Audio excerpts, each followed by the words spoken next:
అందరికీ నమస్కారం. కపిల సంస్కృతి విద్యార్థి దెట్టకవి కాశ్యప్. కపిల సంస్కృతి 9వ తరగతి. మా గురువు గారి పేరు సూర్యశ్రీ గారు. శ్రీమాత్రే నమః. శివాయ గురవే నమః. శ్రీ విష్ణు రూపాయ నమః శివాయ. ఓం నమో భగవతే వాసుదేవాయ. అచ్యుతానంత గోవింద. మాతృదేవో భవ, పితృదేవో భవ, ఆచార్యదేవో భవ, అతిథిదేవో భవ. శ్రీ గణేశ మహమ్మందే భారతిం భరతావనిం. ఆర్ష విద్యా గురున్నత్వా సద్విద్యాం ప్రార్థయామ్యహం. శ్రీమాతాపితృభ్యాం నమః. శ్రీమాతాపితృభ్యాం నమః. శ్రీమాతాపితృభ్యాం నమః. శివాది శ్రీ గురుభ్యో నమః.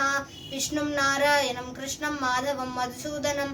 హరిం నరహరిం రామం గోవిందం దదివామనం. శ్రీ శంకరాచార్య విరచిత గురు అష్టకం. శరీరం సురూపం తదా వా కళత్రం యశశ్చారు చిత్రం ధనం మేరుతుల్యం. మనశ్చేన లగ్నం గురోరంగ్రి పద్మే. తతః కిం తతః కిం తతః కిం తతః కిం. కళత్రం ధనం పుత్ర పౌత్రాది సర్వం. గృహం బాంధవా సర్వమేతద్విజాతం.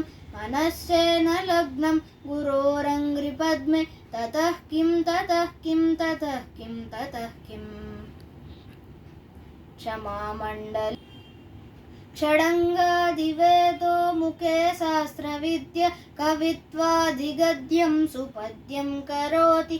మనశ్చేన లగ్నం గురోరంగ్రి పద్మే. తతః కిం తతః కిం తతః కిం తతః కిం. విదేశేషు మాన్య స్వదేశేషు ధన్య. సదాచారవృత్తేషు మత్తో న చాన్య.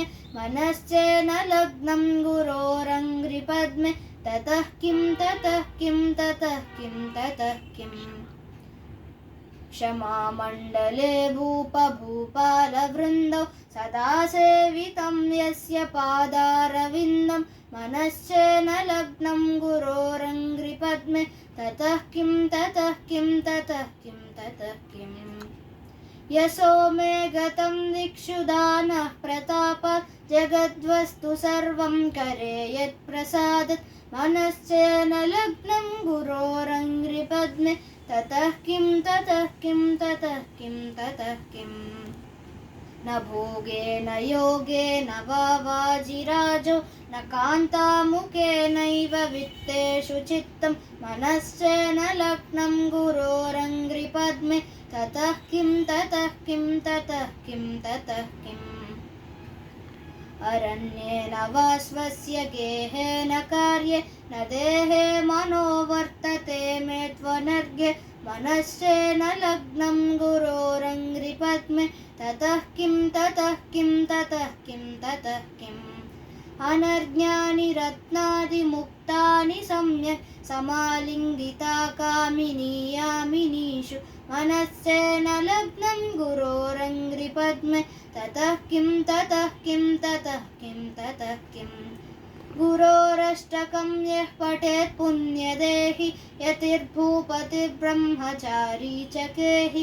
లభేద్వాంఛితార్థం పదం బ్రహ్మ సంయం. గురోరుక్తవాక్యే మనో యస్య లగ్నం. గురోరుక్తవాక్యే మనో యస్య లగ్నం. గురోరుక్తవాక్యే మనో యస్య లగ్నం. శివానందలహరి. సంధ్యారంభ విజృంభితం.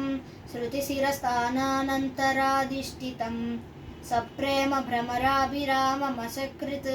సద్వాసనాశోభితం. భోగీంద్రాభరణం సమస్త సుమనః పూజ్యం. గుణావిష్కృతం సేవే. శ్రీగిరి మల్లికార్జున మహాలింగం శివాలింగితం. కార్యసిద్ధిస్తుతి. అసాధ్య సాధక స్వామిన్ అసాధ్యం తవ కిం వద. రామదూత కృపా సింధో మత్కార్యం సాధయః ప్రభో. ఓం త్వమస్మిన్ కార్య నిర్యోగే ప్రమాణం హరిసత్తమా. హనుమాన్యత్నమాస్తాయ దుఃఖక్షయకరో భవ. ఈ కార్యసిద్ధి స్థుతి స్మరిస్తే ఎంతటి ఆపదలో ఉన్న హనుమాన్ మనల్ని ఆదుకుంటారు. పూర్తి కావు అని అనిపించిన ఎంతటి కఠినమైన ధర్మబద్ధమైన కార్యములు కూడా స్వామి హనుమ పరిపూర్ణంగా పూర్తి చేస్తారు. శ్రీరామ శరణం మమ. శ్రీరామ జయ రామ జయ జయ రామ. శ్రీరామ రక్ష సర్వజగద్రక్ష లోకా సమస్త సుఖినో భవంతు. జై భారత్, జై హిందూ, జై సంస్కృతి. ధన్యవాదములు.